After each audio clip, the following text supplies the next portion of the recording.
Kofi n'avait ni père ni mère. Il avait grandi parmi les anciens, formé par les guerriers, élevé par le peuple. Chaque matin, il s'entraînait seul, et chaque nuit, il veillait sur le village, tel un lion silencieux. Son nom était murmuré avec respect, et même les enfants rêvaient de devenir comme lui. Naïma, elle, était la fille du grand chef. Elle portait le nom de son père avec fierté, mais dans son regard brûlait un feu que même les traditions ne pouvaient éteindre. Intelligente, courageuse et indomptable, elle marchait avec la grâce d'une reine et la force d'une guerrière. Entre Kofi et Naïma, un lien s'était tissé. D'abord des regards, puis des paroles échappées au bord des chemins.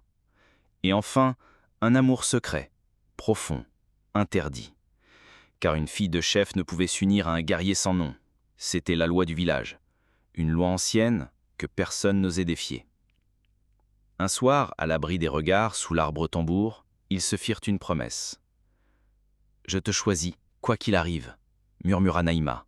« Et moi, je te protégerai, même contre le monde entier, » répondit Kofi. Mais leur monde allait bientôt trembler. Peu après, le chef convoqua tout le village. Le tambour résonna, grave et solennel. « Ma fille Naïma épousera le fils du chef Nandala. Cette union apportera la paix entre nos peuples. » Le silence fut lourd. Naïma baissa les yeux, Kofi serra les poings. L'amour allait être sacrifié sur l'autel de l'alliance. Mais Kofi ne pouvait se taire. Il s'avança.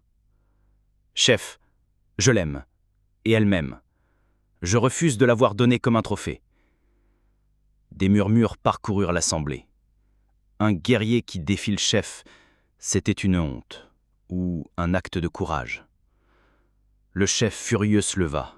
« Ton amour n'est rien face au destin du village. »« Alors je me battrai contre ce destin, » répondit Kofi le regard droit.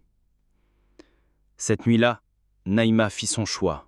Elle quitta la case de son père en silence, un sac sur l'épaule, les larmes dans les yeux, mais le cœur libre. Kofi l'attendait à la sortie du village.